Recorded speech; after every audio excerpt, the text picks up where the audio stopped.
Hello again, and thank you for joining A Shark's Perspective. So, we talk so often about lead gen, Google Analytics, social media, content, leadership strategy. But what's on the mind of many, many people today? Millions and millions, in fact, are where the jobs are and how to get one for tomorrow. With so much now becoming more remote and big agencies breaking up a bit and laying off many, where do all the jobs go outside of Manhattan? I worked in recruiting years ago, and where we are with personal branding and the job market can really be a fascinating study when considering the future workforce. Sasha Martens is the president of Sasha the Mensch, a global talent recruiting agency focused on advertising and marketing positions. And on this episode, we'll discuss recruiting and jobs in the advertising and marketing industry, where he came up with the name of the firm, and some honorable mentions, high unemployment numbers, interviewing at home in your work virtual setup, Vanilla Ice, Gary V, Argentina, Finding Dory Nemo, and a lot more. So let's tune into Recruiting Leader with a leader of sharks who used to be a recruiter on this episode of A Shark's Perspective.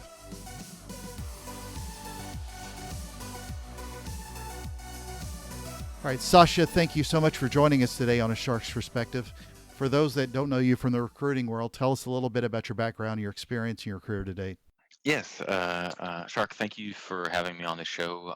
My name is Sasha Martens, and I run a global recruitment firm that specializes in the advertising field called Sasha the Mensch. I started it about 14 years ago with based in New York, and since have expanded to having a team in the last 10 years in Buenos Aires, Argentina. So I can always take some time to skip winter and spend some time down Yeah, there. no kidding. And then prior to that, I learned the recruiting and fundamentals from a great firm in Chicago called Chemical Personnel Search, uh, where I had some great mentors there. And but started my career in the music industry as a music promoter in Illinois, working with everybody from luminaries such as Vanilla Ice to Blue Oyster Cult to Foghat, um, you name it. And what I did learn from the music industry, as I always like to say, is disaster is the industry standard. So Yeah, well, welcome to 2020. So, yes, exactly. Honestly, much of this is what's going on. I'm like, well, it reminds me of days as a concert promoting. So like, what else could go wrong? mm. So Well, I know that Mensch in Yiddish means a person of integrity and honor, but honestly, I'm obviously curious, where'd you come up with the name for the firm? yeah, I thought it was. I moved to New York, and I thought it's a word that I've in my previous life as a music promoter, I always wanted a name that has meaning, but also put a smile on your face a little bit. And I thought it was important to say, it's like, yeah, you want to stand for values, and you want to stand for somebody that is looking for the long term in relationships and relationships with people. And that's where I kind of Yeah. came up with the idea. Well, I go by Shark amongst my friends, so I'm going to have to change the name of it to Shark the Noble one, maybe as my next URL for this. So, let's talk about a sad subject, unemployment. It sucks, obviously, in the world that we're in at this time. The recording, we're doing a little bit of a reset, if you will, especially in the economy. We're just north of a depression when you see all the job losses and unemployment rates. But we were at continued record growth going into all of this. So obviously there's some hope at the end of the tunnel. But if someone loses their job today, where should they start in the job search journey? And I mean, especially in the advertising and marketing industry. Yes, I've. It's the first thing I think to say is that as often has been pointed out, we don't know what's coming next, and it's going to be hard to predict. But what are the steps that people can take? I think first off is to prepare yourself a little bit and organize and get your house in order. I think in the advertising marketing field, making sure you have your in our line of work, it's your portfolio, your books, your work history all lined up. I know this is sort of basic information, but I think the part is What's a it's going to needed be a rough. reminder?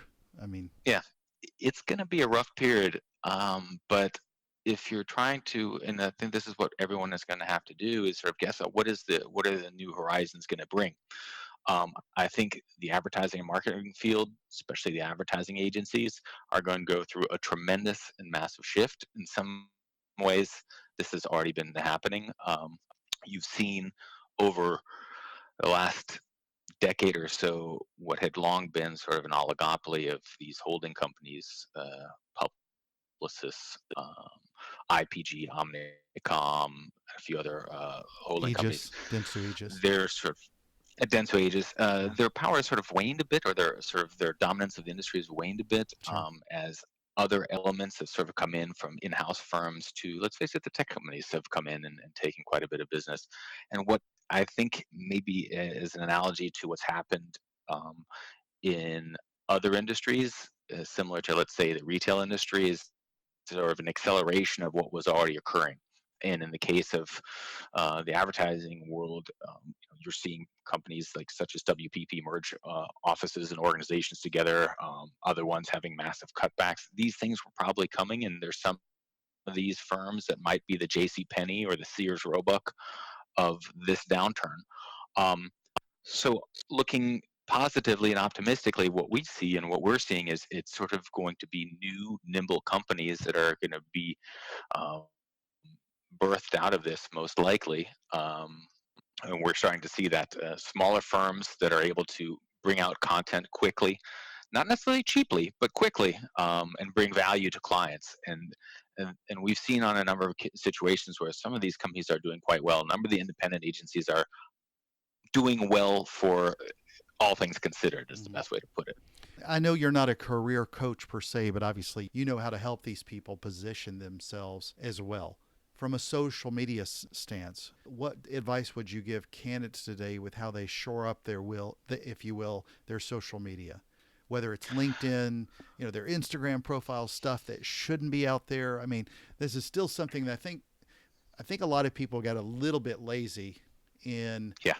in feeling maybe too comfortable with what they were posting. And in a time like right now, you've got a real potential, not necessarily to say, I don't want this person because of their social media post. It may just be that you have 49.9 million other people to choose from. And then obviously that's an exaggeration, but it may be that you have multiple candidates to choose from that don't carry some of that baggage. They may be more introverted, but I just think that's an interesting thing I've seen with some people being a little too content or too comfortable on their Oversharing. posts. Yeah, too Yeah, comfortable in a their little bit of sharing. oversharing. Yeah. Yeah, it's it's interesting. Is and it's an area that where when it comes to social media, I think it's the first thing we tell people is each person is going to have choose their what is going to be them and represent them, and sometimes it's worth asking your your friend or colleague is, do you think this is okay, to get that other perspective. And sometimes asking somebody you know is going to give you the answer you may not want to hear, to hear what they think of, hey, what do you think of my profile, what do you think of the information, is there everything up to date, is it accurate, do you foresee anything that could be misconstrued, or and I think that's something that people should take a little bit of time to focus on. What I can say, sort of second to that, is what we're also seeing right now in terms of those that are looking for employment is there's a real need for specific hard skills, and sort of highlighting some of these hard skills, whether you're a specialist in, say, um, if you're, let's say you're a designer, maybe you have a strong background in motion design, there's going to be a need in advertising for people that can provide, are true makers that can take pieces of work from the beginning to the end, and highlighting some of these hard skills that you have, where in the past maybe it may have been sort of a given. It may be valuable to bring these things to attention, because somebody say, hey, we need somebody that is strong, has worked for has a strong understanding of the technical skills of how to make social media work, or how to create content very quickly. They can shoot on their iPhone, they can edit it in ways that is, I'd say, of a higher caliber. Yeah. I think these are the type of things that are going to be are going to stick out. And I think what you're seeing even more so is the second piece. The third piece to that is um, earned media. That the as advertising goes, companies are going to be looking again for value and what's going to be cost effective, and earned media with PR firms, social media firms. That's the playground everyone's going to be playing in Go into or that trying to do further. more What of. do you mean by that? Give us some examples of how you mean that. Well, I'd say if you look at companies where you're looking to sort of exploit creative opportunities, or or get your brand message out there, using what in the past you'd say, hey, we're going to do a big, huge TV commercial, or we're going to launch a large campaign through, standard platforms and channels. Now, companies are turning out content very quickly, and in other situations are trying to use PR or PR stunts, and to as amplification to get more attention for their products. Versus in the past, that sort of had been sort of secondary or tertiary to what most ad agencies or most ad agencies sort of made their money. And now that's sort of much more the focus of where the business is going in general. And it's frankly, it's cheaper and more cost effective in the eyes of many companies and clients.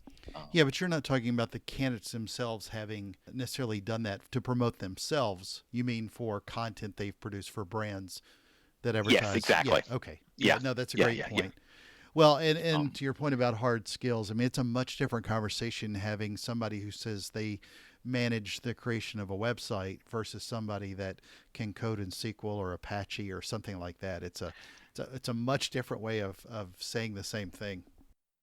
yeah, it's you in the field that we work in, where we're working with the companies that the talent that we work often are those that are creating the ideas, concepts, and big brand platforms. It's going to be the ability to mix in certain other aesthetics Hmm. that to show um, that you can bring a broader skill set or broader understanding. That's going to have real value. If you look at, in my sense, it was probably the agency that has been most successful, I believe, in the public eyes, outside the greater advertising industry, and I think legitimately so, because the results speak for it. As you look at VaynerMedia and what Gary Vaynerchuk has done over the last 10 years, an individual that was not in the advertising industry, did not come through the traditional agency routes, but essentially created a platform where the work that that company produces is at lower cost. And why do companies go there? Well, he's also created himself as a brand and an influencer. So people are looking for his magic. And so there's two things: they get his magic plus the lower cost. That has become really appealing to a lot of companies. This is a great conversation, really, about leveraging the best practices, if you will, in marketing and advertising and social media to build your own brand if you're an Yeah. entrepreneur. It, it's interesting, as it's sort of a realization for me. And when you speak on Vayner, the genius is that brands go to Vayner because of Gary. Yeah. Gary understood something that many others didn't, which was, I'm going to make myself the superstar, and people want the superstar magic, and that's brilliant. And and not to go on a Yeah. tangent, but it was sort of it was an epiphany to me. It was just, I was like, why is this? And it was just really clear that, and I give him this, is that he didn't sit there try to win all these awards, that he didn't Yep. care about any of Yeah. that. And Yeah, you no, know, you can't fault him for that at all. I no, mean, now he's got it's millions more followers than the people that have won an award. yeah, I've done this. I've had this conversation with a lot of brands before because when somebody tells me award-winning agency, the lack of power that means because there's so many awards out there yeah. versus somebody like Gary Vee who has millions and millions of followers.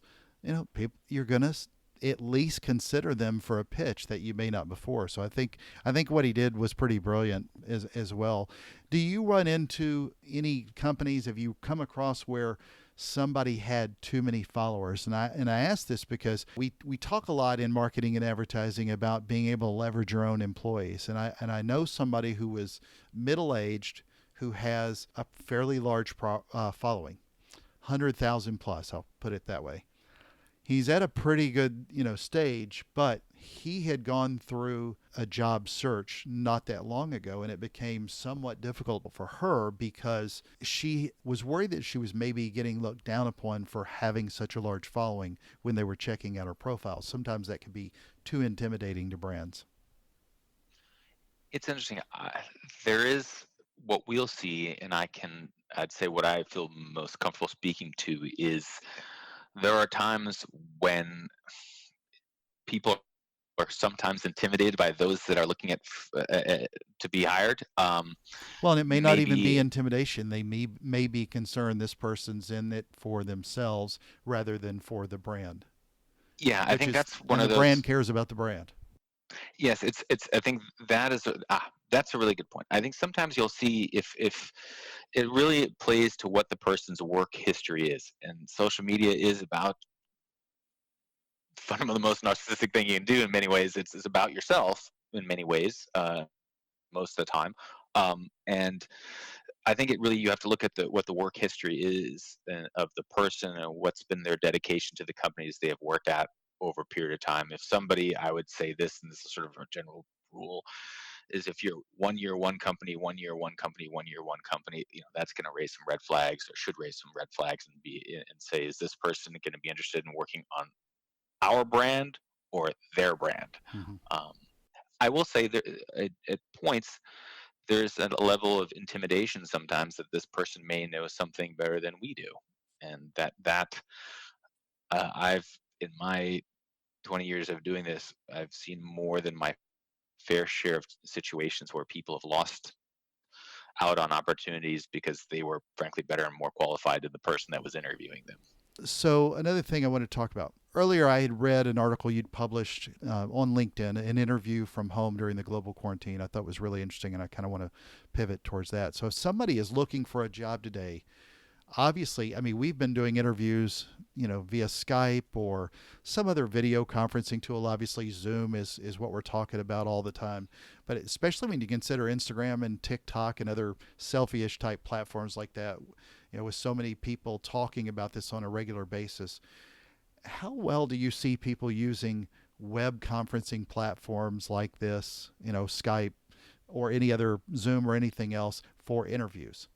Because it's a different It's a, medium where you're taking a picture of yourself and posting it on Instagram or a video on TikTok, or you're interacting face to face with somebody in a professional interview. And as casual as you can be with people you work with, that changes a fair amount to where you're interviewing for a job, in a tough market with somebody you don't know. And it could be intimidating to a lot of people.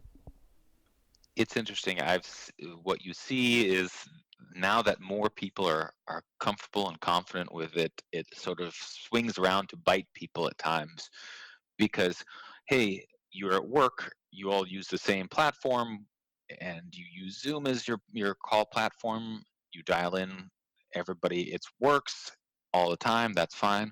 All of a sudden, you make the assumption, hey, this should be fine. I'm going to dial into Zoom and I'm going to be connecting with this other person. Well, maybe that person is over at another firm, and you have slight differences in technology or slight differences in uses, and you're not using your company's platform. Lo and behold, you can't get the audio to work, you can't get the microphone to, you can't get the microphone to work or the video to work. And I do think it's important where you have to take a few steps back and make it very simple and basic again and say, okay, um, 15 minutes before any sort of interview, mic check, make sure that works. Take some time to make sure the video works. And then I think establish a few ground rules. What are the other people expecting? And there's generally a lot of assumptions made. I've had on a few occasions where recently we've had people that had Zoom meetings scheduled, and they've prepared themselves, they dressed up, only to find out it was only that everyone was calling in on their telephone. There was no camera, and it was a phone Zoom conference call, which wasn't clear from the invite. So I think those are a few things you want to establish: who's going to be on the call, how many people are going to be there, will this be an audio call or a video call? Um, Again, something that you'd think would be very obvious to everybody, but everyone makes the assumption. Well, run a test. I mean, not everybody's got every app downloaded. And so you've got to set up your profile on Zoom or GoToMeeting and Skype and whatever option. I mean, and it's kind of like with podcasts, you've got to be available on all the channels. I mean, they're going to give you time. You're not setting this up on the fly, but I've known people before who installed Skype 2 seconds before and then didn't figure out how to do everything within 10 seconds because it wasn't one that they were using all the time. It's interesting that you mentioned that. One of the other sort of pet peeves of mine is the bad microphone. Is there's too often people will use microphones that pick up a lot of ambient noise. I think the Apple podcast, the Apple, I can't remember what they're called, The pods? the app, AirPods. Yeah. They still, I find that they still pick up a good deal of ambient noise, You where mean the like old-fashioned heads every fire engine that goes through Manhattan? bingo. Yeah, yeah, I think that's one of these situations where investing in a simple headset that you can plug into your computer, or if you want it wirelessly, fine. Maybe you look like you're working at McDonald's, or you're an air traffic controller. Fine, that's going to be more effective and sound better than having these sort of tinny microphones that you plug into your mobile device. And then you're going to sound, agreed. and you're going to pick up all the noise and hear dogs, fire engines, and people in the street. They pick up a ton of ambient noise because the microphone is there to amplify whatever it hears. Well, you think of it just like what podcasters know, and having been on TV before, this was important because I was on radio, as I was always thinking about the microphone as much or more than I was thinking about the camera. And I laugh all the time when we see people now so often doing remote news stories from home. They never have a quality microphone, and you can listen to really bad microphones. Not, well, say they're using less than great microphones that are basically just plugins into their phone. If you're interviewing, invest in a $20 lapel mic from somewhere on Amazon and get it shipped to your home. It's going to sound so much better and more impressive Yeah, to people when they pick up the richness of your voice and less ambient noise from, say, just a broad-based type iPhone mic, which is not a bad mic, but it can make a difference. It's the difference between listening to us talking and what you hear with me with this quality microphone versus just talking into your computer microphone and that picking up way too much noise. It can make a difference even in an interview. spending the last 20 years of my life on a headset, on a phone. Even now, when I'm out on the street with my cell phone, I still have a headset Yeah. mic. I don't care if it looks ridiculous, but Yeah, it's I thought you were about to play Fortnite. I wasn't sure. yeah, yeah, no, exactly. I mean, I do look like I'm about to play Fortnite walking down the street with these massive Yeah. headsets, you know. But thank you, Beats by Dre, for making the big headsets so I don't look as ridiculous, and people momentarily think it's cool Now it's until they cool. see the Yeah. boom mic hanging down, you know, and then like, yeah. But I want the richness of sound. I want to hear people, and I want people to hear me, and not to hear Yeah. the fire engine go by. Agreed.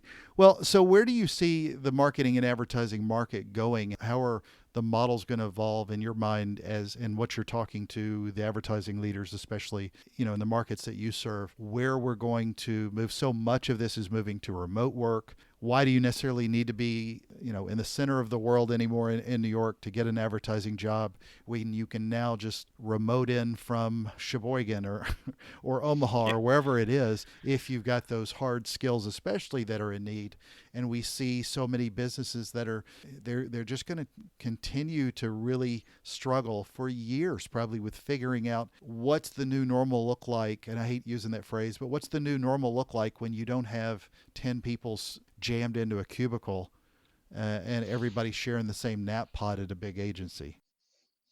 I mean, the last 2 months have been one huge experiment into what of everyone having to work on a remote platform. And I think there are some downsides, and people see that. And you can talk about that on the personal professional side, where no, it's hard to break away. And it's not clear when there's on off. But I think one of the downsides that exists is the value of people being able to interact with each other. There's something to be said for offices and interaction and sort of building a company culture, and that's going to be a big issue that's going to come up in the future. Now, that said, this has sort of opened people's eyes to something that they always thought before, like, well, I need to see this person in person to know that they're getting the work done. Well, now that's clear that people are able to do that. Mm-hmm. A second result is these places such as San Francisco, New York, where it's incredibly expensive places to live, difficult places to live for many people, and the cost of the as it stands, labor costs are incredibly high. There's going to be opportunities for companies to say, "Hey, we can have a remote team in St. Louis that can work for us. We can have a team in Dallas that's going to work for us," and in specific instances, that can bring value and be an opportunity for companies to perhaps, instead of having to open up offices, lower their costs and and be able to employ people in different locations that will save companies money, which is something that might be really key right now.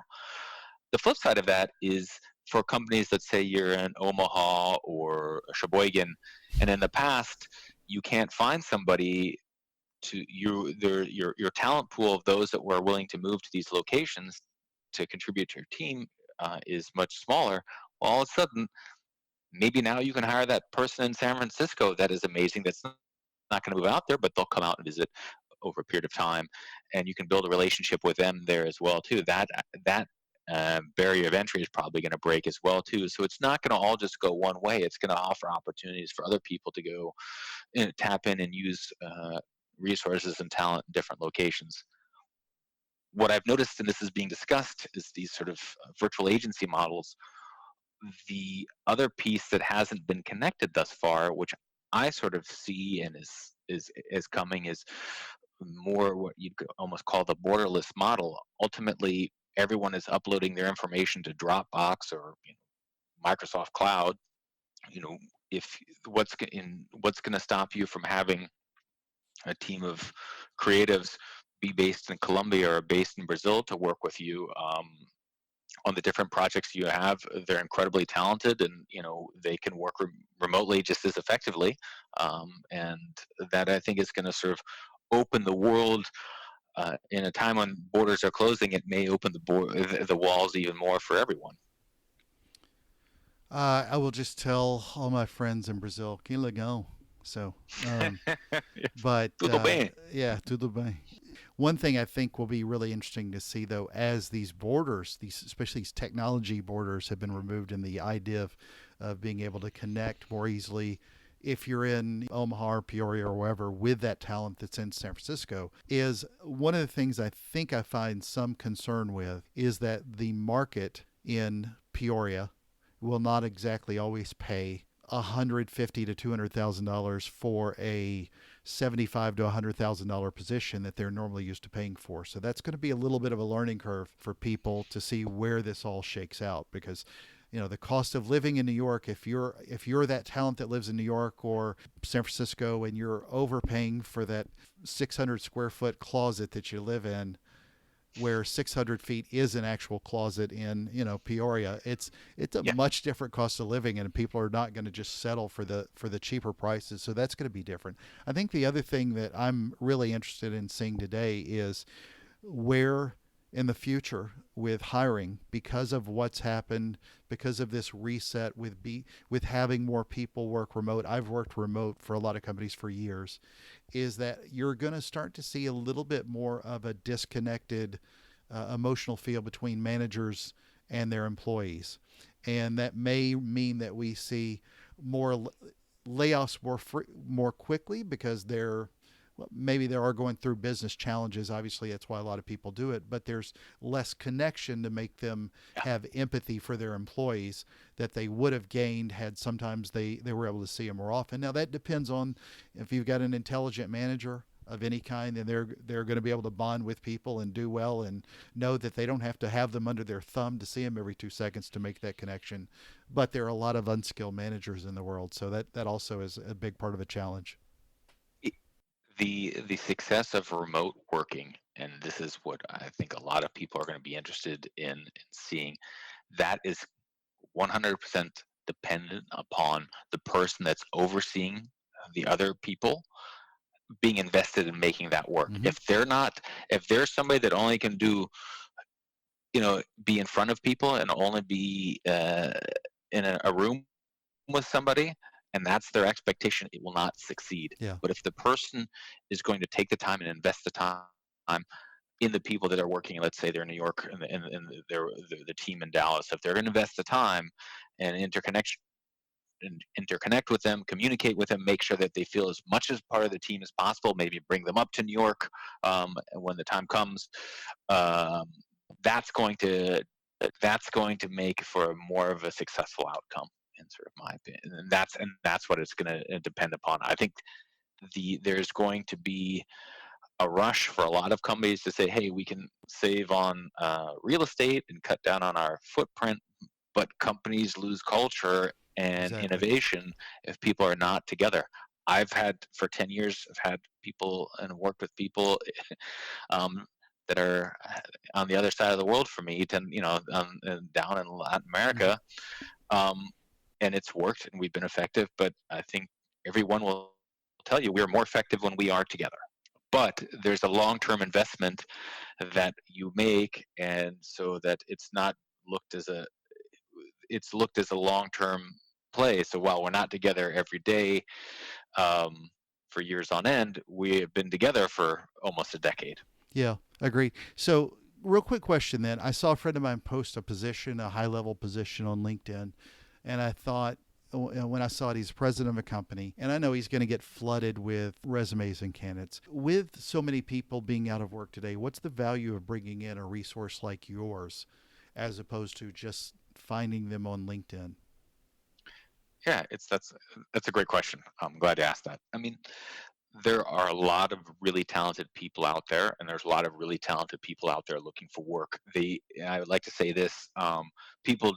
I take umbrage when people make this statement saying, "Oh, companies are going to cut the fat and lay people off, and the mediocre are going to get laid off." That offends me because these people weren't mediocre 2 months ago when they were making money for your company. So there are a lot of really talented people who are going to be applying on LinkedIn and looking for work.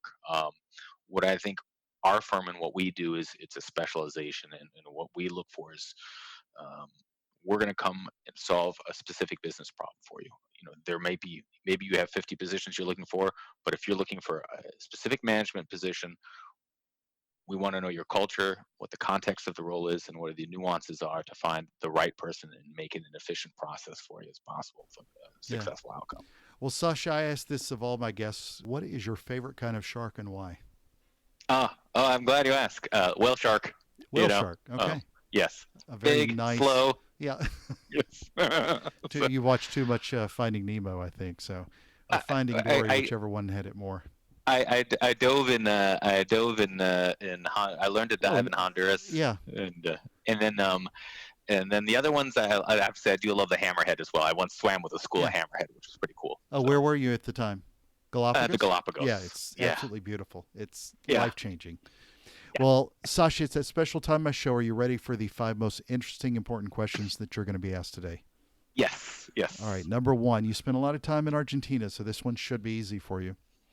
Or you spend some time in Argentina, so this should be easy Yeah. for you. Diego Maradona or Lionel Messi? Oh, Maradona. Messi's a great human being, but Maradona is God. So There it's, you I go. mean, All it's, right. Number two, you're located in the heart of Manhattan, Empire State Building or One World Trade Center.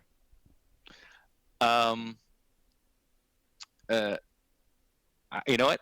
I'll say this is top of the rock, better view of There all you go. three. All right, not bad. Number three, better jobs to recruit for as far as quality jobs. Jobs in marketing or jobs in advertising? I have to say jobs in advertising. That's generally I feel that's my comfort It's a very zone. safe So, answer. Very safe answer. All right, number four, LinkedIn or Indeed? oh, LinkedIn, Yeah. hands down. Yeah. Definitely like None of the LinkedIn. job boards are that exciting anymore. No, I'd say and LinkedIn is my favorite social media platform because it's kind of boring. It's like Yeah, it's there for a specific reason, you know. exactly. So, Exactly. Number five, and the most important question that you're going to be asked today is biscuits or cornbread? you know, I have to say that there's a two. I have to give an answer. I agree with it. Like if depending on the gravy, if it's a lot of gravy, I like the biscuits. But otherwise, I'm going cornbread. Good You know. man. So, Sasha, where can people find out more about you, what you guys offer on a recruiting and consulting and employment basis, and ways to keep up with you and more? Yes, you can find and track me down and my firm down at sashathemensch.com. That's SASHATHEMENCH.com. And I'm Sasha Martens on LinkedIn. That's where I'm most posting and writing most of the time. Awesome. Sasha, thank you so much for being with us today on A Shark's Shark. Perspective. Shark, thank you so much. Enjoy the good Memphis barbecue for me.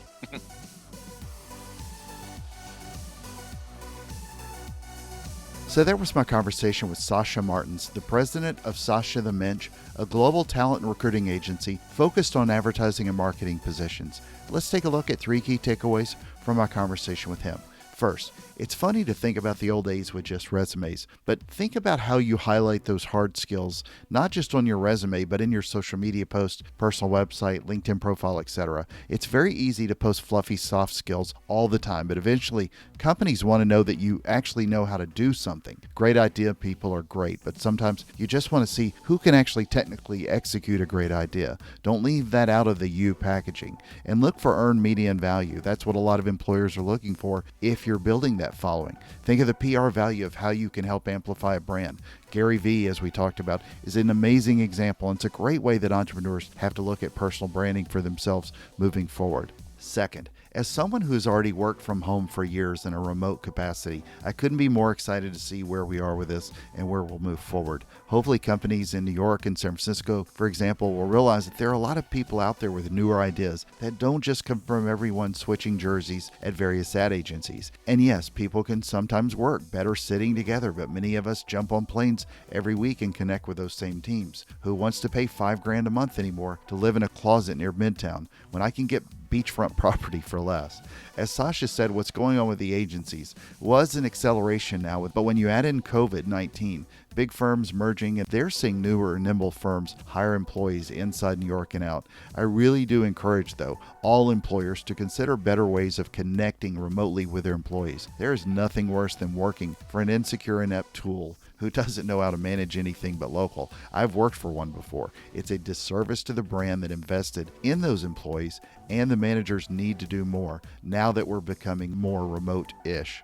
Third, really think about your home setup now in the world we're in today when trying to find a position. Don't let it be a barrier for entry, if you will. A lot of people are comfortable on Zoom and Skype interviews, but not that many are great at it. And I think a lot about this with virtual presentations as a speaker. I'll give you an example. If you watch the local news during the pandemic, then you saw a lot of newscasters at home with lesser microphones. Basically, they were using like iPhone headsets and AirPods. The quality was so-so at best. You can get a pretty affordable microphone, and the sound of your voice can create a much more impressive customer experience, if you will, for the recruiter. That doesn't mean you have to sound like you have radio voice. It's just one more thing that makes you look adept, savvy, and even more comfortable than the next person. Again, remember the main focus of this particular episode being business, marketing, and advertising. So packaging really matters, and every little bit helps, even as a candidate. And download and test every platform you can, whether it be Zoom, Skype, Hangouts, Teams, whatever. Don't let pesky plugins ruin a good opportunity.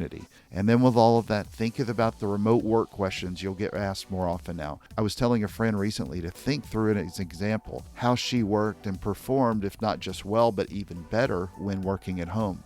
The newer normal may need you to work from home, so think about how you can demonstrate that you're succeeding with this, with connecting with your other internal employees, and really moving forward in your capabilities. Got a question? Send me an email to kenneth@asharksperspective.com. Thank you again for the privilege of your time. I hope that you're all safe and well and employed. And join us on the next episode of A Shark's Perspective.